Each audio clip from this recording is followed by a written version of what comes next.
If you're throwing them as hard as you can, and you're a 10 out of 10 on everything. They all just completely, horrifyingly random. What happens? And I don't think I'm asking a general question. What happens if you can reduce from a 10 to a 1 on those factors that you can't control? Okay.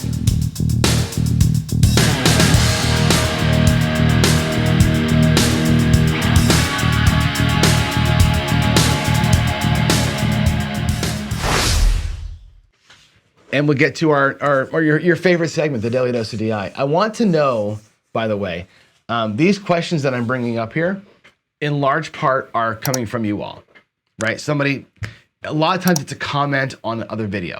Like I've done the other DI videos and people leave me snarky comments or questions. A lot of what's coming up here for you all is questions based on those comments. If you've got something specific you want me to address, bring it up. Not in chat, bring it up in Discord or over email.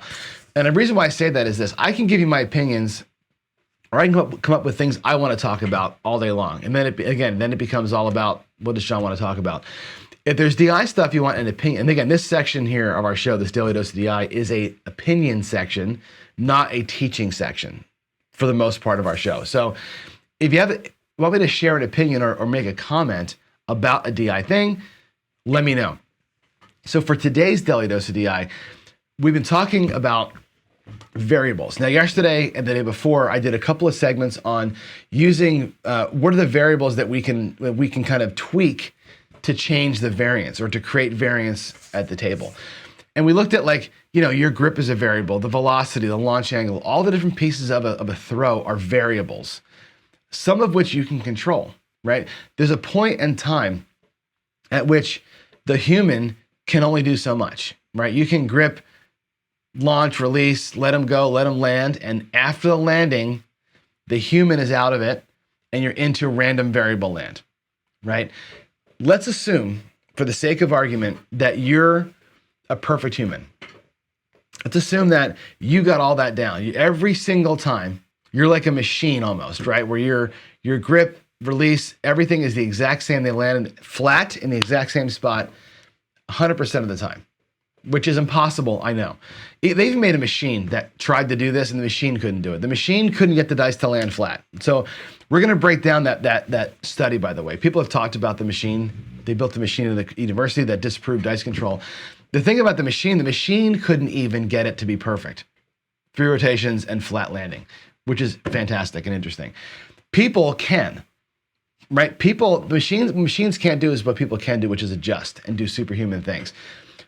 Let's take all that away. Let's say you got it. Perfect flat landing, same spot every single time. What happens from that point is random. How they react to the table surface, how they react off the wall, all that becomes random. It's a variable. Let's give it a number. Let's say that, I don't know, let's make a number up. Let's say that it's 10. We'll assign a random value of 10 to the amount of variables, the amount of randomness that happens from hitting the deck to hitting the wall to hitting the deck to rolling to a stop. There's a factor of 10 in there for each one of those things. You have a 10 out of 10 on the impact, a 10 out of 10 on the wall, 10 out of 10 on the second impact, 10 out of 10 on the rollouts. If all of that is bad, if you're throwing them as hard as you can, and you're a 10 out of 10 on everything, they all just completely, horrifyingly random. What happens? And I don't think I'm asking a general question. What happens if you can reduce from a 10 to a 1 on those factors that you can't control? Again, you can't control all of it, but let's say that through a modification of the landing angle from like 33 degrees to 45 degrees. That does change things, right? That changes the angle that the dice will hit off the table into the wall. It'll be either at a low angle, a skip, or a bounce. You can change that as a human. You can change the velocity. And by changing those things, you can change, again, how hard it hits the table, reducing that factor from a 10 to a 4, let's say, right? Instead of a 10, you kiss it and it's a 4. Does that change the result? If a 4, instead of becoming a 10 to a 10, if the 4 makes it a 4 to a 6 off the back wall, does that change the result? If the 6 off the back wall results in a factor of 2 on that second hit, and then therefore only 1 rollover of the dice afterwards, does that matter? Or does the fact that the first hit changes your spin at all wipe everything out? And that's my question. I think slow motion gives you some answers on that. Slow motion looks like it goes from hero to 0 on first impact. Most slow motions will show you that. My question is going to be, and I'm going to ask some people, physicists for sure. I have a friend who actually is a physics professor. What does that matter? Does changing velocity angle matter, or are you instantly randomized on the first hit? Because that's an interesting point. Because then it all doesn't make sense. Then none of this matters at all if the first hit destroys everything and you can't control it.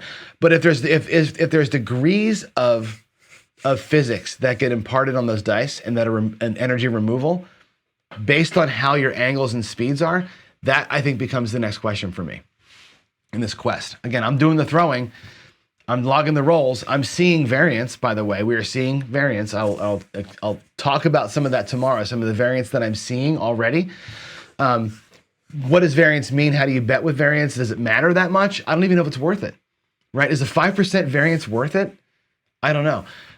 But I want to really know the physics of this thing. So I'd like to get your opinions on this, right? Do you think, I know what some of you think already, but given perfection in everything you're trying to do, I want a 37-degree angle with the flat landing, 2 inches from the wall. If you can do that, is it wiped out completely by impact, or can you vary the speed and impact and reduce the factors from 10s, let's say, down to 2s or 3s? If you can, does that impact the outcomes? I don't know. I feel like it does, but slow motion takes that away. So that's what I want to know. I want to get your opinions on that. Leave me a note in comments, leave a chat message here in the live. What do you think about that? If you've broken down slow mo, I know some of you all that watch the show don't chat.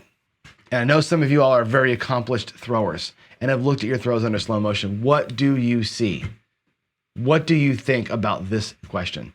Does the impact speed angle matter enough that reducing it from a car wreck of 10 to a fender bender at 1, does it matter in terms of the results that we see? I don't know the answer. I'm raising the question. And there it is. I wish I had a more sane answer to this one, but I don't. This I think is the crux of the entire issue of, is dice control or dice influence possible? Right? You can control what you can control. The question is, do you lose complete control, or is it a fender bender and not a rollover incident? There it is. All right, that's my question for y'all today. Now we're gonna